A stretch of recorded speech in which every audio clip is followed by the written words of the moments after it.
Think IKEA is just flat packs and particle board? Think again.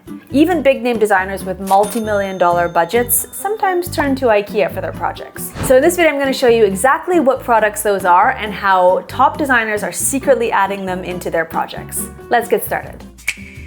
Some of the most well-known designers like Shea McGee, Amber Lewis, Sarah Sherman Samuel, and Athena Calderone openly incorporate IKEA kitchen cabinets into their projects. Their secret? They buy all their cabinet boxes and hinges and the interior like cabinet organization things from IKEA to keep their costs down, and then they buy custom doors and toe kicks and drawer fronts and spacers from places like Semi-Handmade. And then they get their knobs and pulls from fancy places like Rejuvenation. Since cabinets are one of the biggest expenses in a kitchen reno, this hack frees up room in the budget for fancier countertops, statement lighting, and higher-end appliances. Here you can see this method put into practice in this kitchen from Studio McGee, and this kitchen from Athena Calderone, this kitchen from Sarah Sherman Samuel, and this kitchen from Amber Lewis. This ribbed corduroy sofa was used by none other than Nate Berkus and Jeremiah Brent in their Portugal home. Jeremiah shared a photo on Instagram last year where he pointed out that yes, this sofa is indeed from IKEA. Naturally, after this earth-shattering announcement was made, every design publication lost their mind and then wrote about it. This sofa, which is pronounced Jättebo, source my Swedish husband, has a modular design, allowing you to configure it to your space perfectly. It's available in 3 colorways and it offers a very stylish and practical solution for every living space. And here's a bonus that not everybody knows, and it's that each sofa module comes with storage underneath the seat. You just lift it up and there's storage underneath there. So that makes it a fantastic option for smaller spaces where maximizing storage is key. I feel like if this sofa is good enough for our boys, Nate and Jeremiah, then it's good enough for me. The MALM bed frame is an IKEA icon. It's been a favorite and bestseller since it hit the scene in 2002. Fun fact, the MALM bed frame was the first bed I ever bought in my first ever apartment back in 2007. But never mind me, Athena Calderone, a very well-known interior designer and tastemaker, is also a fan of the MALM bed frame. She used the MALM not once but twice in her homes. She even gave the beds a custom paint job to match her aesthetic. These projects are a few years old and she's since moved on to new beds. Interesting piece of trivia for you. The MALM bed actually ended up in court over a copyright dispute. 14 years after the MALM's release, German brand E15 suddenly claimed that the MALM bed was too similar to their bed called the SL02 Mo bed and sued IKEA. The case went to a Dusseldorf court twice apparently, and IKEA actually won, but E15 appealed and took the case all the way up to the German Supreme Court. The final outcome? Still a mystery. The decision was never made public. However, I don't know if you've noticed this too, but the current design of the MALM bed looks significantly higher than the original version. Maybe IKEA made some quiet design tweaks behind the scenes after the lawsuit. Who knows? Athena clearly favored the look of the MALM series because in her former Brooklyn townhouse, she showed us how she used a MALM dresser in her coat closet.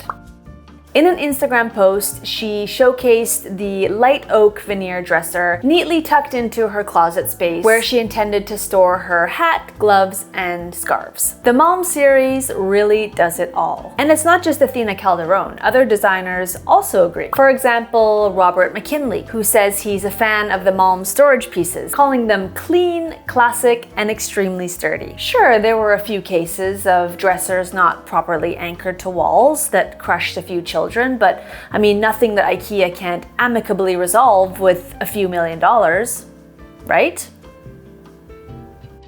Another IKEA product that Athena Calderone used was the Carlby butcher block countertop. A few years ago, she gave her Brooklyn townhouse a temporary facelift while waiting for a more extensive renovation to happen. She documented that the original kitchen was super old with honey-toned cabinets, which she described as horrific, and a 70s brown laminate counter. She said she felt uninspired in that space, and so she decided to make some affordable upgrades to tide her over. Enter the Carlby.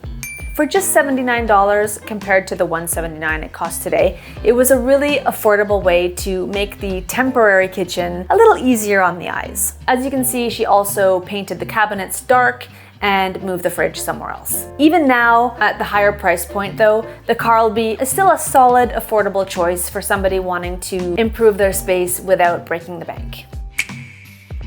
Heidi Kellier, an AD100 interior designer, found a way to incorporate the IKEA Mydal bunk beds into her space in a project called The Snug. The original Mydal bunk beds are made out of solid pine, but Heidi decided to give the beds a quick transformation over the weekend by staining the beds with a dark, rich finish. This definitely made them feel more custom and upscale. She then paired the bunk beds with high-quality linens that matched the room's warm, layered vibe.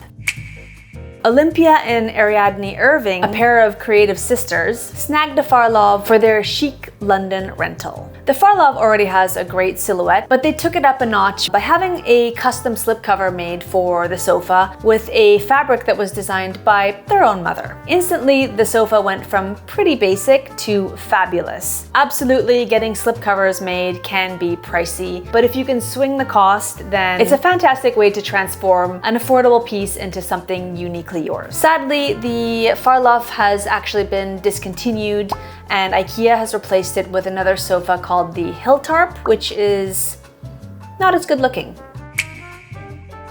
Designer Noz Nozawa is a fan of the Hovet mirror. It's not just affordable, but it is surprisingly very high quality for its price. The Hovet mirror features a sleek aluminum frame, and the large size, 78 inches by 30 inches, makes it perfect for creating a huge visual impact in your room. Its glass is sturdy and distortion-free, which is a huge plus when you're working with oversized mirrors. Noz apparently says that she likes to pair the Hovet mirror with high-end wallpaper or fancy sconces on either side. While I 100% agree with her take, it's a fantastic mirror, I couldn't actually find any projects of hers where she showcases this use of the mirror, so I guess we're just gonna have to take her word for it. Designers Jessie Carrier and Mara Miller from Carrier & Company swear by IKEA's Salviken towels. They love the waffle weave on the one side and the dense terry on the other side. Plus, they point out that they come with a hanging loop, which of course is very convenient. They've called the towels stylish, simple, and functional, basically everything that IKEA is known for. I actually just ordered some of these, and I would show them to you, but the order hasn't arrived yet, but I'm super excited to try these out. Designers love IKEA's Besta units for their sleek and modern design and their flexibility. IKEA has a ton of different Besta options, but I like it when they're used below a flat screen TV. I think if you float the Besta units on the wall and then hang your TV on top of it, it creates a very clean look. But you could also use legs or put the unit directly on the floor. Here you can see how Sarah Sherman Samuel used Besta units in her DIY TV media cabinet project. She paired the units with custom doors from her own semi-handmade line and then used some custom hardware. To add a playful touch, she also added some wooden spheres as feet. And I'm gonna let you in on a secret. It's pronounced besto, not besta. Oops. So, proof that IKEA isn't just for dorm rooms or first apartments. High-end designers use it too, and it's a goldmine for budget-friendly, customizable pieces. I'll skip the meatballs, but I will shop IKEA's home goods any day. Thanks for watching, and I'll see you in the next one. Bye!